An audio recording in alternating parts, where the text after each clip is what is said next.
जय हिंद छात्रों, आपका अपना YouTube चैनल ज्ञान गंगा एजुकेशन में स्वागत है। आज हम पढ़ने जा रहे हैं बीएड अंतिम वर्ष के अंतर्गत ज्ञान पाठ्यचर्या के अंतर्गत हम जानेंगे ज्ञान का समाजशास्त्र। इसके पहले हमने ज्ञान को जाना था, तत्पश्चात हमने शास्त्र को जाना। शास्त्र के अंतर्गत हमने यह जाना कि शास्त्रों को हम अनुशासन के रूप में न पढ़ के हम उसको एक विषय के रूप में पढ़ते हैं, यह जाना। और आज हम इसको जोड़ करके पढ़ेंगे। साथ ही साथ ज्ञान का समाजशास्त्र किस प्रकार मानव के लिए लाभकारी है और किस प्रकार मानव समुदाय में रहकर हम समाज के अध्ययन करते हैं और ज्ञान प्राप्त करते हैं, इन्हीं के बारे में हम जानेंगे। साथ ही साथ इसकी रूपरेखा को ध्यान से देखिएगा। रूपरेखा है ज्ञान की समाजशास्त्र का प्रस्तावना, समाजशास्त्र का अर्थ एवं परिभाषा, इसको जानेंगे। साथ ही साथ ज्ञान का समाजशास्त्र का अर्थ परिभाषा, किस प्रकार ज्ञान की समाजशास्त्र का अर्थ और परिभाषा है, इनके बारे में जानेंगे। साथ ही साथ ज्ञान के समाजशास्त्र की विशेषताएं, कि ज्ञान के जो समाजशास्त्र है उनकी क्या क्या विशेषताएं हैं, इनके बारे में जानेंगे। और ज्ञान के समाजशास्त्र के महत्व, किस प्रकार वह हमारे लिए उपयोगी है, काम की चीज है, इनके बारे में जानेंगे। तत्पश्चात निष्कर्ष है, क्या निष्कर्ष निकलता है ज्ञान के समाजशास्त्र के अंतर्गत, वह हम जानने का प्रयास करेंगे। साथ ही साथ इनके संदर्भ ग्रंथ है, कौन कौन विषयों से इस टॉपिक को लिया गया है, इनके बारे में जानेंगे। तो चलते हैं, आइए प्रस्तावना के अंतर्गत देखेंगे तो इनका जो ज्ञान की समाजशास्त्र है, इनका सबसे पहले उपयोग दुर्खिम ने किया है। दुर्खिम का पूरा नाम है एमिल दुर्खिम। इन्होंने 20वीं शताब्दी के प्रारंभ में अपना सुझाव दिया था, अपना प्रस्ताव दिया था। उन्हीं के अंतर्गत इन्होंने कहा था कि संप्रत्यात्मक विचार तर्क सामाजिक परिवेश से उत्पन्न होती है, सामाजिक परिवेश से उत्पन्न होती है। इस प्रकार कह सकते हैं कि जो ज्ञान की जो प्राप्ति है वह सामाजिक परिवेश से प्राप्त होती है। इस प्रकार सबसे पहले दुर्खिम ने कहा था। उसके पश्चात थॉमस लाकमैन ने कहा था कि व्यक्ति समाज के अंदर है, अर्थात समाज की उत्पत्ति है। इस प्रकार इन्होंने कहा, इस प्रकार ज्ञान की प्राप्ति का स्रोत समाज ही होना चाहिए, इस प्रकार थॉमस लाकमैन ने कहा। तत्पश्चात मैक्स सेलर ने कहा, इन्होंने समाजशास्त्र की, ज्ञान के समाजशास्त्र की विस्तृत व्याख्या की और अच्छे ढंग से स्पष्ट किया कि ज्ञान के समाजशास्त्र अर्थात मनुष्य सामाजिक प्राणी होने के साथ साथ वह सामाजिक प्रवृत्ति, संस्कृति, अनेक प्रकार की परंपराएं इत्यादियों का ज्ञान वह सामाजिक परिवेश में करता है। इस प्रकार मैक्स सेलर ने ज्ञान के समाजशास्त्र की विस्तृत व्याख्या की है। तो इस प्रकार हम प्रस्तावना के अंदर यह समझ सकते हैं, यह जान सकते हैं कि किस प्रकार एक सामाजिक प्राणी होने के नाते मनुष्य ज्ञान की प्राप्ति वह समाज के अंदर ही करता है, लेकिन यह एक प्रकार से चक्री क्रम से हो सकता है। किस प्रकार समाज व्यक्ति फिर ज्ञान। तो इस प्रकार कह सकते हैं कि समाज है तो व्यक्ति है, व्यक्ति है तो समाज है। तो आइए हम चलते हैं अर्थ की ओर। आइए जानते हैं ज्ञान का समाजशास्त्र। तो सबसे पहले हम समाजशास्त्र को देखते हैं। तो समाजशास्त्र के अर्थ को समझते हैं, ठीक है, कि समाजशास्त्र वास्तविक में क्या है। तो समाजशास्त्र सोशियोलॉजी से बना है, तो इसके हम दो भाग देखते हैं। ये दो शब्दों से मिलकर बना है। एक है लैटिन भाषा,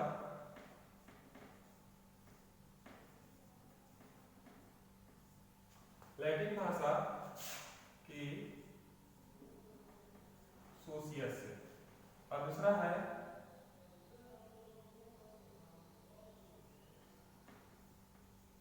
लोगस से, ग्रीक भाषा। तो इस प्रकार कह सकते हैं सोशियोलॉजी दो शब्दों से मिलकर बना है। पहला है लैटिन भाषा के सोशियस से और दूसरा है ग्रीक भाषा के लोगस से। तो इस प्रकार इसका अर्थ होता है समाज, इसका अर्थ होता है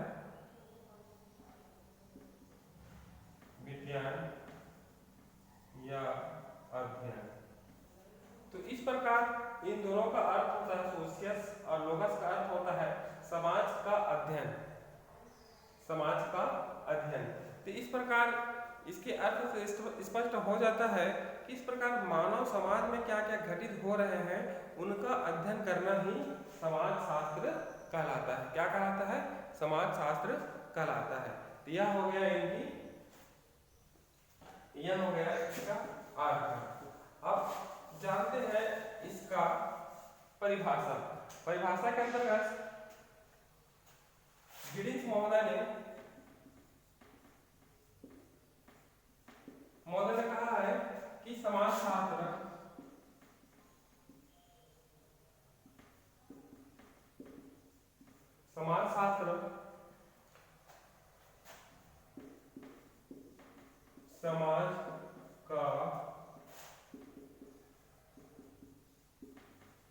वैज्ञानिक अध्ययन है। अब गिडिंग्स महोदय ने कहा है कि समाजशास्त्र समाज का वैज्ञानिक अध्ययन है। तो इस प्रकार कह सकते हैं कि समाज का हम वैज्ञानिक ढंग से क्या करते हैं? अध्ययन करते हैं कि उनकी वेशभूषा क्या है, वह किस प्रकार व्यवहार करता है। समाज में कौन रहता है? मनुष्य रहता है।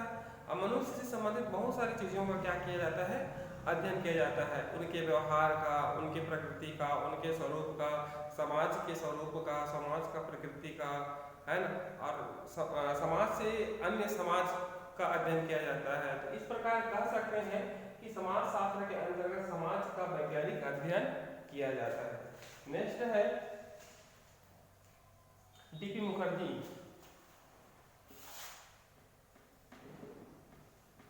डीपी मुखर्जी। अब इन्होंने कहा है परंपराओं का वैज्ञानिक अध्ययन ही समाज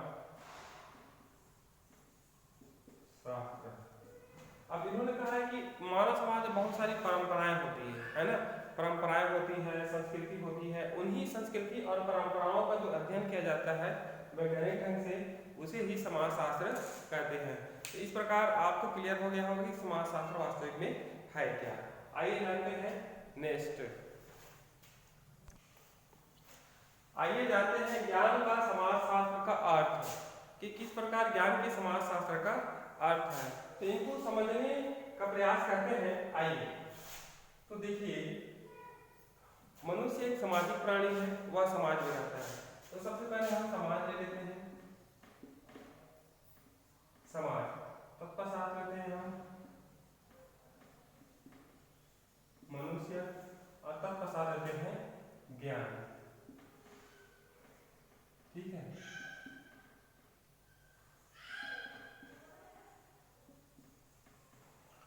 और इन तीनों से क्या करते हैं?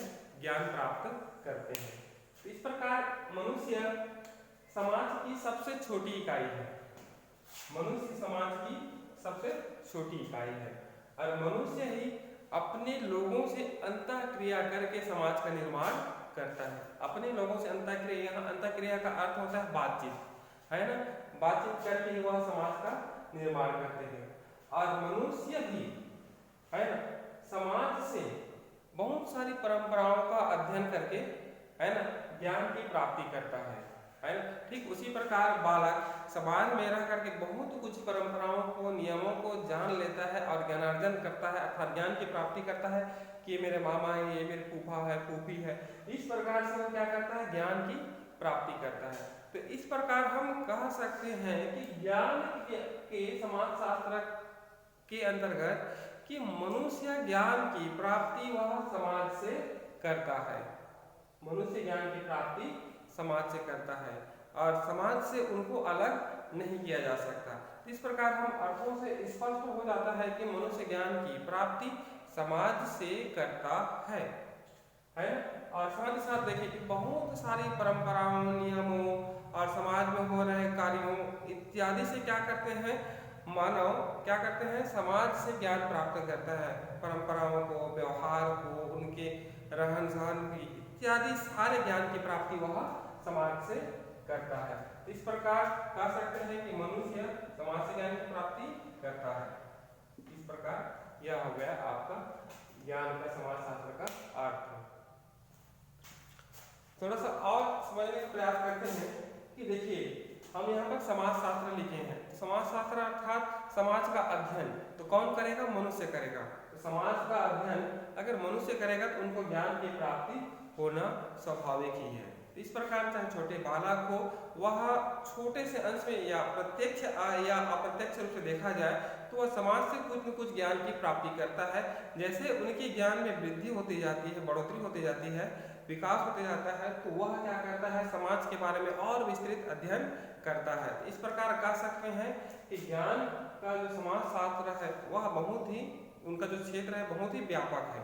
अर्थात हम केवल एक पक्षों की बात नहीं करते, समाज के अंतर्गत हम समाज के विभिन्न पहलुओं की व्याख्या करते हैं।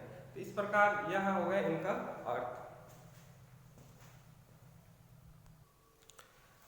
आइए जानते हैं ज्ञान का समाजशास्त्र की परिभाषा, कि ज्ञान के जो समाजशास्त्र है उनकी परिभाषा क्या है।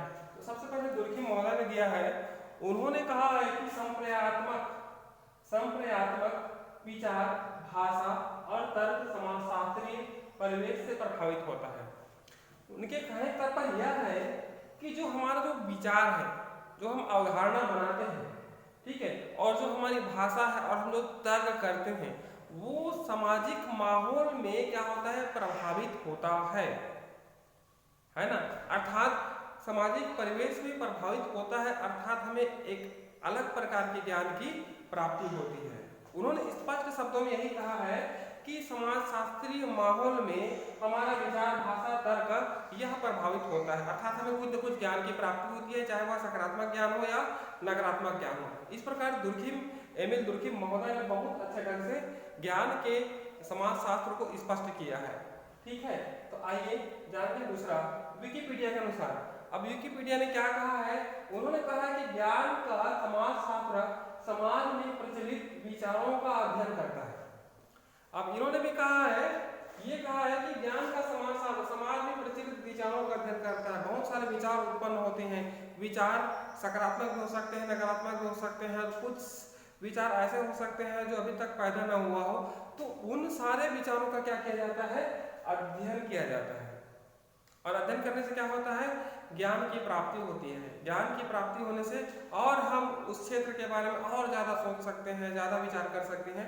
तो इस प्रकार कह सकते हैं कि ज्ञान का समाजशास्त्र समाज में प्रचलित विचारों का अध्ययन करता है। इस प्रकार समाजशास्त्र की दूसरी परिभाषा। आइए तीसरी, एस के भारद्वाज, अर्थात मेरे अनुसार मैंने परिभाषा दिया है कि जब एक व्यक्ति दूसरे व्यक्ति के संपर्क में आता है, जब एक व्यक्ति दूसरे व्यक्ति के संपर्क में आता है तो उसे कुछ अनुभव प्राप्त होता है, कुछ न कुछ अनुभव प्राप्त होता है, चाहे सामाजिक अनुभव हो या समाज से अनेक प्रकार के अनुभव प्राप्त होता है ना। चाहे उनके सोचने का तरीका, विचार करने का तरीका, बहुत सारे जो मानव के अंदर जो प्रतिक्रिया होती है, उनसे एक अनुभव प्राप्त होता है, जिसे ज्ञान का समाजशास्त्र कहते हैं। देखिए इसमें यह स्पष्ट यह हो रहा है कि जब एक व्यक्ति दूसरे व्यक्ति, यहाँ दूसरे व्यक्ति का तात्पर्य यह नहीं कि केवल दो ही व्यक्ति हो, एक ही व्यक्ति हो, हम बहुत सारे व्यक्तियों के संपर्क में आते हैं तो हमें कुछ न कुछ अनुभव प्राप्त होता है। आप यहाँ गणना अवश्य किए होंगे, जब एक व्यक्ति समाज के अन्य व्यक्तियों से मिलते हैं तो आपको कुछ न कुछ अनुभव प्राप्त होता है। तो वही अनुभव क्या कहलाता है? ज्ञान का समाजशास्त्र कहलाता है, अर्थात वहां से हम ज्ञान की प्राप्ति करते हैं। तो इससे यह स्पष्ट हो गया कि ज्ञान का समाजशास्त्र कितना विस्तृत है, कितना व्यापक है ना। और हम समाज से ही हम ज्ञान की प्राप्ति करते हैं। इस प्रकार यह हो गया आपकी परिभाषा। अगर हम परिभाषाओं का विश्लेषण करेंगे तो यही पाएंगे कि हम समाज से अनुभव करते हैं और कुछ ऐसे विचार होते हैं, तर्क होते हैं, जो भाषा होते हैं, वह समाजशास्त्रीय माहौल में क्या होते हैं? प्रभावित होते हैं, अर्थात हमें कुछ न कुछ ज्ञान की प्राप्ति होती है ना। हमारे पास अलग तर्क है, अलग विचार है, अलग भाषा है, हम दूसरे माहौल में जाएंगे या दूसरी सामाजिक स्थिति में जाएंगे, परिस्थिति में जाएंगे, तो वहां पर हमारा जो क्या है? विचार है, सोच है, भाषा है, उसमें थोड़ा परिवर्तन दिखने के लिए मिलेगा और दिखने को मिलता ही है। ठीक है, अर्थात हमें वहाँ दूसरे परिवेश में हम एक नए ज्ञान की प्राप्ति होती है। हमारा समाजशास्त्रीय परिप्रेक्ष्य क्या क्या होता है, वहाँ पर बदल जाता है। इस प्रकार कह सकते हैं कि समाजशास्त्रीय दूसरे समाजशास्त्रीय या परिवेश में हमारा माहौल अर्थात हमारा जो अनुभव है, अर्थात जो कुछ अनुभव प्राप्त करते हैं वह दूसरा होता है। तो इस प्रकार यह हो गया आपका ज्ञान के समाजशास्त्र की परिभाषा। आइए नेक्स्ट, आइए जानते हैं ज्ञान का समाजशास्त्र की विशेषताएं, कि ज्ञान के समाजशास्त्र की क्या क्या विशेषताएं हैं और समाज में रहते हुए मनुष्य ज्ञान को किस प्रकार से प्राप्त करता है, कैसे ग्रहण करता है ना, उन्हीं कुछ मुद्दों पर बात करेंगे। तो आइए, पहला, ज्ञान का आधार समाजीकरण है। तो मनुष्य सबसे पहले सामाजिक प्राणी है। सामाजिक प्राणी होने के साथ साथ वह बहुत सारे ज्ञान को समाज से ग्रहण करता है, समाज से ग्रहण करता है। इसके लिए उसे सामाजिक पशु बनना बहुत ही आवश्यक है, अर्थात सामाजिक प्राणी बनना बहुत ही आवश्यक है, क्योंकि समाज के बहुत सारे मूल्य हैं, नैतिक मूल्य हैं, उनके कुछ व्यवहार है, उन मूल्यों व्यवहार को सीखना है ना, और इसी प्रकार सीख कर ही वो क्या करता है, ज्ञान को क्या करता है, अपनाता है। इसलिए कहा है ज्ञान का आधार समाजीकरण है, अर्थात मनुष्य ज्ञान प्राप्ति कहाँ से करता है, समाज से ही करता है। समाज के उच्च आदर्शों, मूल्यों इत्यादि को क्या करता है, आत्मसात करता है, ग्रहण करता है। तो इस प्रकार कह सकते हैं कि ज्ञान का आधार समाजीकरण से ही होता है, चाहे वो अपने मित्रों से हो, भाई से हो, या समाज के अन्य लोगों से हो। इस प्रकार ज्ञान प्राप्ति समाज से ही होता है। नेक्स्ट आइए, ज्ञान का स्रोत सामाजिक घटनाएं है ना। इसमें कहा गया है कि ज्ञान का स्रोत मतलब ज्ञान कहाँ से पैदा होता है, अर्थात उत्पन्न होता है। जिस प्रकार गंगा गंगोत्री से निकलती है, ठीक उसी प्रकार ज्ञान के भी स्रोत होंगे। तो इसमें क्या कहा है, ज्ञान के स्रोत सामाजिक घटनाएं है ना। समाज में जो भी घटना घटती है ना, बहुत सारी घटनाएं घटती हैं। कुछ ऐसी घटनाएं घटती है जो समाज के अहित में होती है, हित में नहीं होती है ना। इस प्रकार क्या कहा है, सामाजिक घटनाएं, वहां से हमें ज्ञान की प्राप्ति होती है। कैसे, अनेक प्रकार के ज्ञान की प्राप्ति होती है। वहां पर ऐसा होना चाहिए, ऐसा नहीं होना चाहिए था, इस प्रकार ऐसा करना चाहिए था। अनेक प्रकार के ज्ञान हमें समाज से ही प्राप्त होते हैं। तो उसके लिए सामाजिक घटनाएं का होना बहुत ही आवश्यक है। समाज में बहुत सारे एक्सीडेंट होते हैं, आपराधिक घटनाएं होते हैं, तो उस पर हमें ज्ञान की प्राप्ति होती है और उनसे निपटने के लिए हम दूसरी प्रकार के क्या करते हैं, नियमों का पालन करते हैं, है ना। नियम ही एक प्रकार का ज्ञान ही है। इस प्रकार कह सकते हैं कि ज्ञान का स्रोत सामाजिक घटनाएं हैं। नेक्स्ट है अंतःक्रिया द्वारा ज्ञान की प्राप्ति है ना। हम अपने मित्रों से, अपने लोगों से, शिक्षकों से, अन्य किसी भी व्यक्तियों से बातचीत करके ज्ञान की प्राप्ति करते हैं, ठीक है। इस प्रकार कह सकते हैं कि अंतःक्रिया द्वारा ज्ञान की प्राप्ति करते हैं, है ना। तो हम कौन से क्षेत्र में करते हैं, सामाजिक परिप्रेक्ष्य में करते हैं, सामाजिक क्षेत्र में हम ज्ञान की प्राप्ति करते हैं। नेक्स्ट है समाज में सम्मान प्राप्त करना। आपको पता ही है कि जिस व्यक्ति के पास ज्यादा ज्ञान है वह उच्च पदों पर आसीत है, उच्च पदों पर आसीत है। ज्ञान के माध्यम से ही उनको, है ना, वह लोगों के लिए आदर्श बन जाता है। चाहे बहुत से लोग ऐसे हैं जो ज्ञान प्राप्त करके, है ना, बहुत बड़े बड़े पद पर आसीत हो गए हैं। कोई डॉक्टर बन गए हैं, कोई इंजीनियर बन गए हैं, कोई कलेक्टर बन गए। वो किसके माध्यम से बन गए, ज्ञान के माध्यम से, है ना। यहाँ पर कहा गया समाज में सम्मान प्राप्त करना, तो उसी के माध्यम से ही, अर्थात ज्ञान के माध्यम से ही वह समाज में उच्च स्थान प्राप्त करता है। और जिनके पास ज्ञान नहीं है उनको सम्मान प्राप्त नहीं होता, अर्थात वह उनकी अपेक्षा थोड़ा कम होता है। आइए नेक्स्ट, संस्कृति की संरक्षण। आप सभी जानते हैं हमारी संस्कृति बहुत पुरानी है, अन्य देशों की अपेक्षा बहुत ही पुरानी है। हमारी संस्कृति वसुधैव कुटुंबकम की भावना रखती है। हमारी संस्कृति, है ना, हमारी संस्कृति के अंदर बहुत सारी परंपराएं हैं, उन परंपराओं को निर्वहन करते आ रहे हैं। तो यहाँ पर कहा गया है कि ज्ञान, है ना, हम संस्कृति के बारे में ज्ञान प्राप्त करते हैं तो उन संस्कृति से हमें क्या हो जाता है, एक प्रकार से मोह प्यार हो जाता है और अपनी संस्कृति के खिलाफ हम जा नहीं सकते। तो इस प्रकार कह सकते हैं कि संस्कृति की संरक्षण करते हैं। नेक्स्ट है समाज व ज्ञान के स्वरूप में परिवर्तन। जैसे जैसे समाज विकसित होते जाता है, आगे बढ़ते जाता है, वैसे वैसे ज्ञान के स्वरूप में भी परिवर्तन होते जाता है ना। वह ज्ञान उच्च आदर्शों पर पहुंचता है। पहले अगर देखें तो हमारा आदि मानव समाज उतना विकसित नहीं था। वो कच्चे मांस खाते थे, उनकी परंपरा नहीं थी, वह जंगलों में निवास करते थे, पत्थरों के औजार बनाते थे। तो वहाँ की संस्कृति और आज की संस्कृति में बहुत फर्क है। तो इस प्रकार कह सकते हैं कि समाज में जैसे परिवर्तन होता है, सामाजिक परिवर्तन होता है, वैसे ही ज्ञान के स्वरूप में परिवर्तन होता है। वह निश्चित या एक प्रकार से कहें तो वह उसके आकार, ज्ञान के आकार में भी परिवर्तन होता है। नेक्स्ट है ज्ञान सांस्कृतिक धरोहर के रूप में। सांस्कृतिक धरोहर के रूप में यहाँ पर कहा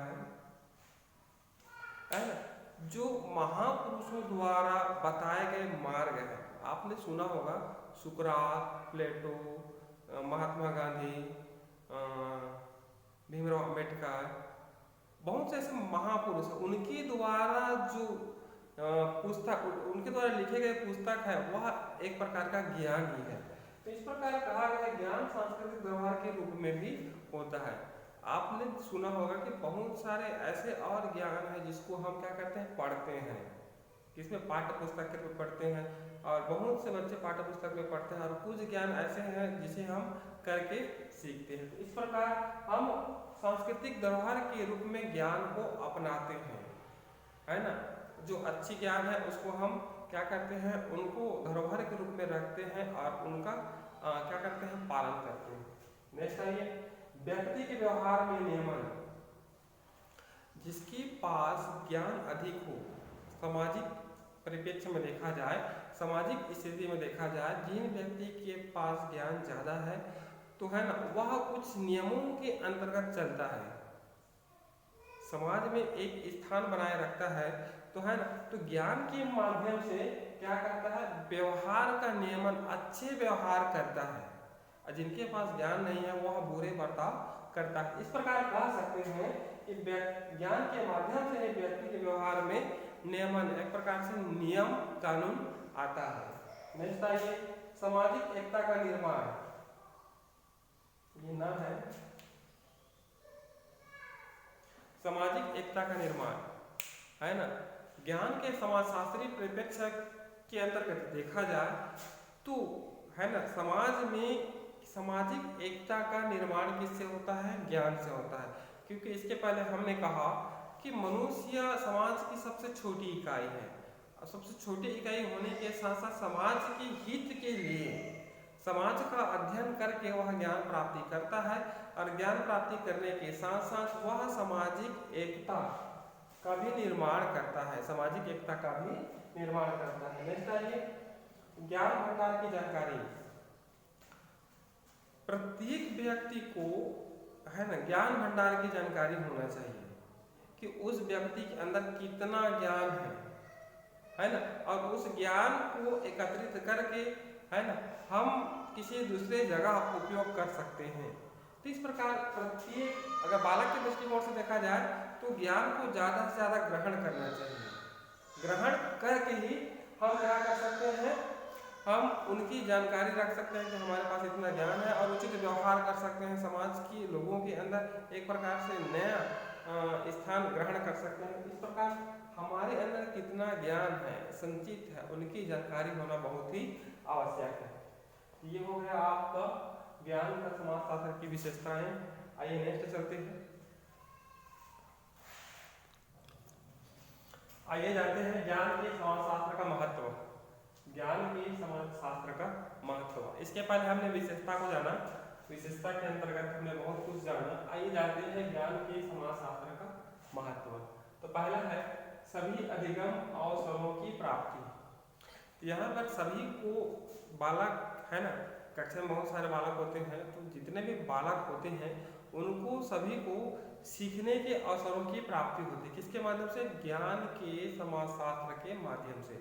क्योंकि हम सामाजिक प्राणी हैं, हम समाज में रहते हैं, समाज में रहकर समाज के बारे में अध्ययन करके, समाज के बारे में कुछ व्यवहार करके ज्ञान की प्राप्ति करते हैं, अर्थात सीख कर प्राप्ति करते हैं। तो इस प्रकार कह सकते हैं कि सभी व्यक्ति को है ना सीखने के अवसरों की प्राप्ति होती है। नेक्स्ट आइए सामाजिक अंतःक्रिया। सामाजिक अंतःक्रिया, क्योंकि प्रत्येक व्यक्ति सामाजिक होता है, सामाजिक अंतःक्रिया होने से ज्ञान की प्राप्ति होती है। और ज्ञान के समाजशास्त्र यही कहता है कि अधिक से अधिक हम अंतःक्रिया करके हम ज़्यादा से ज़्यादा सीख सकते हैं, ज्ञान अर्जन प्राप्त कर सकते हैं। नेक्स्ट आइए शैक्षिक एकरूपता। ज्ञान के समाजशास्त्र के अंतर्गत शैक्षिक एकरूपता लाने की बात कही गई है ना। अक्सर देखा जाता है कि शैक्षिक एकरूपता नहीं दिखाई देता, हमारे समाज विखंडित हो गया है ना। कोई देखें तो बड़े बड़े स्कूलों में पढ़ते हैं और सरकारी स्कूलों में देखते हैं तो सरकारी स्कूलों की जो स्थिति वो दयनीय है, और आजकल जो प्राइवेट स्कूल है वह उच्च आदर्शों से लिप्त हो गया है। तो हमें ज्ञान के समाजशास्त्र के अंतर्गत शैक्षिक एकरूपता लाने की आवश्यकता है। ठीक है। नेक्स्ट आइए पाठ्यचर्या में विविधता। जो पाठ्यचर्या निर्माण किया जाता है उसमें सामाजिक पक्षों को भी स्थान दिया जाना चाहिए और दिया जाता भी है सामाजिक पक्षों को। ठीक है। नेक्स्ट आइए समाज एवं परिवेश को महत्व। अब इसमें कहा गया है ज्ञान के समाजशास्त्र के अंतर्गत समाज और परिवेश को महत्व दिया जाता है, क्योंकि जैसे बालक जन्म लेता है तो वह सामाजिक प्राणी बन जाता है ना। तो इसलिए यहाँ पर कहा गया है कि बालक समाज से अधिक सीखता है, इसलिए समाज को अर्थात समाज से संबंधित जितने भी टॉपिक है उनको पाठ्यचर्या में स्थापित किया जाए। और कहा गया है कि साथ ही साथ परिवेश, जो आसपास के जो परिवेश को भी उसमें क्या किया जाए, ज्ञान अर्जन के अवसर उत्पन्न कराया जाए, जिसके बाद उन्हें नए परिवेश में डाल करके उन्हें नया ज्ञान दिया जाए। तो इस प्रकार कहा गया समाज एवं परिवेश को महत्व। ज्ञान के समाजशास्त्र के अंतर्गत समाज और परिवेश को विशेष महत्व देने की बात कही गई है। नेक्स्ट है सामाजिक संबंधों को महत्व। ज्ञान के समाजशास्त्र के अंतर्गत सामाजिक संबंधों को अधिक महत्व दिया गया है। नेक्स्ट है विभिन्न प्रकार के विद्यालयों की स्थापना। अब यहाँ पर कहा गया है विभिन्न प्रकार के विद्यालयों की स्थापना की जाए, जिनसे अनेक प्रकार के बच्चे भी या अनेक परिवेश के बच्चे भी वहाँ जा करके पढ़ सकते हैं। इस प्रकार ज्ञान के समाजशास्त्र के अंतर्गत ये वाली बात कही गई है। भाषाई आधार, है ना। भाषाई आधार के अंतर्गत हम दूसरे समाज की भाषाओं को भी ग्रहण कर सकते हैं और भाषाओं के माध्यम से ही हम ज्ञान की प्राप्ति करते हैं। अगर हमें हिंदी भाषा का ज्ञान है, अगर हमें अंग्रेजी भाषा का ज्ञान भी हो जाए तो उस समाज की और बहुत सारी जानकारियाँ हम प्राप्त कर सकते हैं। नेक्स्ट आइए व्यावसायिक कुशलता। ज्ञान के समाजशास्त्र के अंतर्गत व्यावसायिक कुशलता में वृद्धि होती है ना। व्यवसाय पर आधारित शिक्षा प्राप्त करके हम उस क्षेत्र में व्यावसायिक उन्नति कर सकते हैं। नेक्स्ट आइए सामाजिक मूल्यों का विकास। अब समाज में बहुत सारे मूल्य होते हैं, है ना। नैतिक मूल्य, चारित्रिक मूल्य, है ना, सांस्कृतिक मूल्य। तो उन मूल्यों का विकास ज्ञान के समाजशास्त्र के अंतर्गत होता है। इस प्रकार ये हो गया आपका ज्ञान के समाजशास्त्र का महत्व। ये आपका टॉपिक खत्म हो गया। तो इनसे संबंधित कुछ समस्याएं हैं तो मुझसे फ़ोन कर सकते हैं, साथ ही साथ आप कमेंट बॉक्स में कमेंट कर सकते हैं। ठीक है। तो तब तक के लिए धन्यवाद। जय हिंद।